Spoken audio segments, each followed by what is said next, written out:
Mistério RPG. Olha só, olha só, olha a propaganda. Estamos fazendo propaganda. Quem não conhece, quem chegou agora, galera que veio no Face, que veio aí agora, que não conhece, né? O Tombo Draws e tal. Mistério é um sistema que está sendo desenvolvido, parceiros. É um sistema que, nossa, que eu estou escrevendo já tem 1 milhão de anos, com a expectativa de lançá-lo. E é basicamente um RPG narrativo para histórias de investigação, mistério e terror. Qual que é a onda dele? A onda dele é basicamente a mesma premissa que tem o Kids on Bikes e o PBTA, onde o que está sendo contado, onde o que está sendo narrado, a história em si, é mais importante do que o dado, do que a sorte, apesar de existir, mas a história é mais importante. Então o sistema faz com que a história ande, que a história aconteça, porque existe um mistério e ele pode ou não ser resolvido. Existe uma investigação, ela pode ou não terminar. Existe um terror que pode ou não afetar os personagens.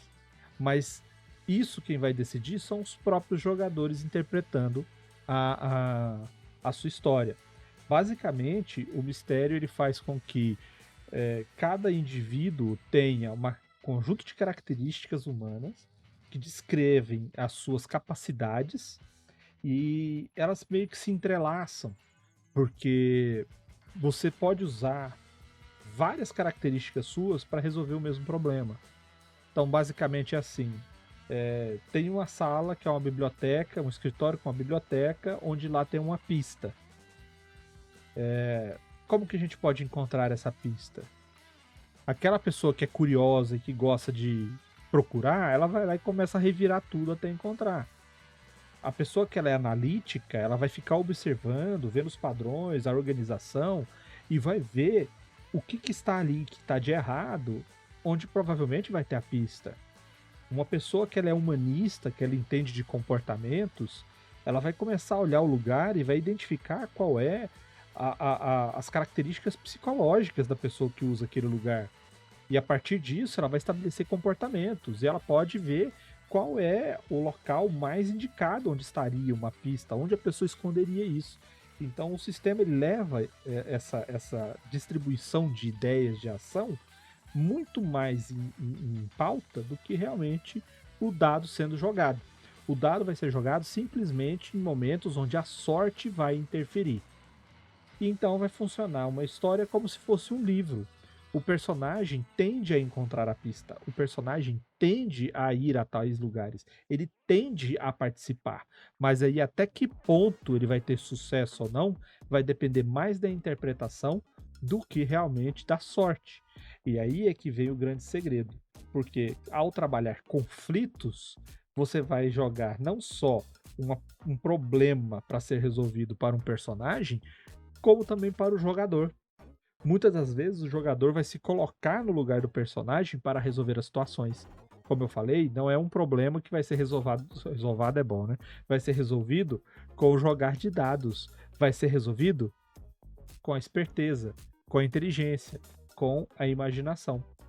E é aí que a coisa fica interessante, porque basicamente é um sistema voltado para conflitos. É um sistema voltado para intrigas. É um sistema voltado para traumas. É um sistema voltado para o raciocínio. E Marcelo já jogou uma aventura aí do Mistério aqui. Jogou duas aqui no canal. Joguei né? duas. Joguei Fazenda Esmeralda e joguei Mistério de Anilo City. Exato, que tá no YouTube também. E é engraçado porque as duas tiveram situações, soluções completamente distintas, assim. No Fazenda Esmeralda, talvez pelo fato de que a Anilo City foi solo, o Fazenda Esmeralda... Ser, né? Então. Mas o Fazenda Esmeralda acabou na fuga, né? Tipo assim, em nenhum momento a gente cogitou uma porradaria, uma trocação franca. Vocês não cogitaram nem resolver o problema. Não, eu fui um grande entusiasta de eu vou tacar fogo na porra toda e vou embora. Abraço, não tem muita negociação nesse sentido. E no Anila City não, no Anila City chegou no final e falei, brother, meu personagem tinha o mínimo de capacidade de usar uma arma, eu tinha uma arma, eu vou pregar fogo. Eu vou dar tiro aqui, eu vou resolver essa merda na bala. E funcionou male male, né? Meu personagem escapou, mas assim, escapou cheiroso, porque ficou na boca do crocodilo ali algumas vezes. Então, assim, não é um sistema que estimula o combate. Pelo contrário, mesmo quando o seu personagem é um personagem com uma ficha que Combativa, né? habilita ele ao combate, né? É meio que uma salvaguarda. É meio que um negócio. É quase como se fosse você coloca isso na ficha para ser uma sensação de tipo, se precisar. Não é uma coisa, tipo, eu não tô focado na ideia de eu vou resolver isso na porrada. É meio que se por acaso surgir uma circunstância em que eu precise trocar francamente por 5 minutos sem perder a amizade, eu quero que meu personagem seja minimamente capaz. Mas em nenhum momento eu acho que é bom ou funcional você querer fazer um personagem cujo objetivo seja, qualquer que seja o desafio, a violência não vai ser a resposta. A violência vai ser a pergunta e a resposta vai ser agora. Eu gosto também muito da premissa do mistério, que é de o personagem sabe o que a profissão dele diz que ele sabe. Então, não tem muita questão de lista de perícias e tudo mais, é só, não, tipo, só seu personagem sabe isso porque ele trabalha com isso, então ele vai ser bom nisso, porque é o que ele faz a vida inteira.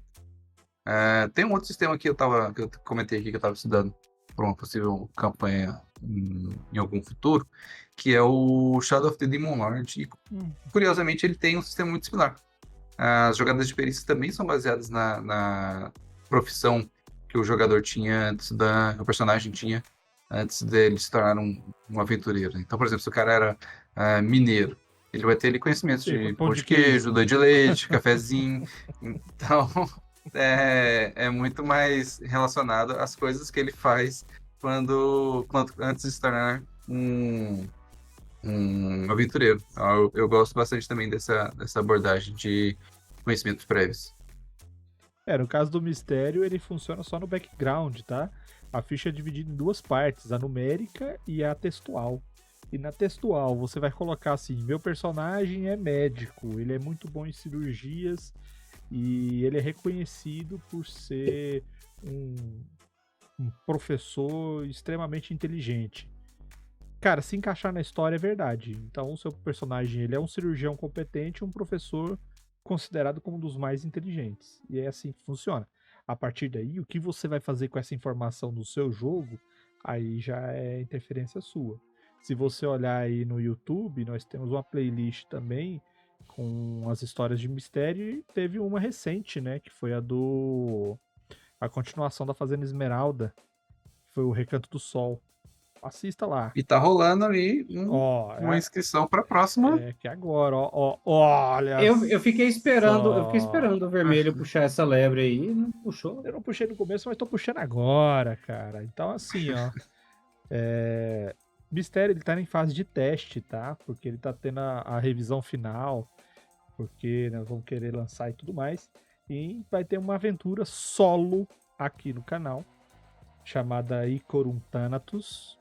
Então, se você quer arriscar, se prepara aí. Até a primeira semana de abril, mais ou menos, nós estamos pegando pessoas que estão se voluntariando a participar de uma seleção de personagem. Como é que funciona isso? Vai lá no nosso Discord. Vai lá. Até o início de abril. Vai ser uma história de investigação, de suspense com elementos de terror. Tá? Os jogos vão ser quartas ou quintas-feiras à noite, dependendo do que a gente combinar.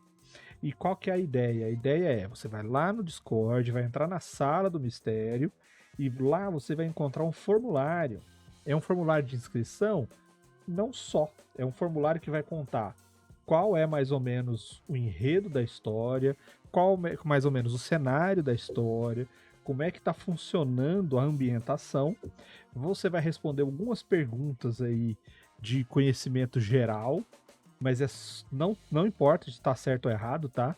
É mais para eu saber como que você tá em relação a esse período. Você pode até colar se você quiser, não tem problema. É só para você ter uma ideia do que tá rolando. E lá você vai montar um pré-personagem. E aí o seu pré-personagem, se for o que mais estiver associado com os interesses da história, ele vai ser selecionado para jogar, tá? Então se você quer participar, vai lá, vai ser história transmitida. O sistema é muito fácil, não preocupa. Dá para jogar com a mão nas costas e vai ser legal, porque vai ser uma história aí que vai se passar no Brasil, na Bahia, em 1900. Para você que tá querendo saber um pouco mais. Ó, as que eu não sabia, marquei a primeira opção. Marcou mesmo, eu vi a do MHG lá. Ele errou quase tudo. Mas é que as perguntas nem todas são de história. Tem pergunta lá que são pergunta meio nonsense, entendeu? Mas vai lá, cara, participe. Você vai. Até o Marcelo. Eu fiz para testar o formulário, porque eu fui lendo a descrição e falei, não, eu não vou participar dessa aventura. Ele ficou com porque medo, velho. eu preciso dormir à noite. Cara, e não tem nada de botar medo lá, cara. É mentira do vermelho. Quando ele fala isso, é mentira. Não acredite no vermelho. É uma aventura de terror. Claramente é uma aventura de terror. Tá no título. De terror, eu recomendo. Tá no título. Exatamente. Se você gosta de terror, eu recomendo. Se você não gosta de terror, não jogue. Fala, amendoim, cara. Amendoim não se inscreveu, não, né? Lá no... Não, né? Eu deve ter ido, não. Não é. E ele vem aqui só pra cuidar dos nossos rins. Então, o que é importante. Ó, você aí quer jogar, vai lá. Quer conhecer o sistema, vai lá. Também tá explicando um pouco sobre o sistema. Ah, não quero jogar, mas eu quero assistir. Vai lá só para conhecer, então. Não precisa responder o formulário se você não quiser. No final é só não enviar, mas vai lá, leia, veja certinho e depois vem assistir a gente, porque a gente tá em fase de teste e você tá vendo em primeira mão, tá participando em primeira mão aí de um sistema que vai ser lançado, provavelmente financiamento coletivo.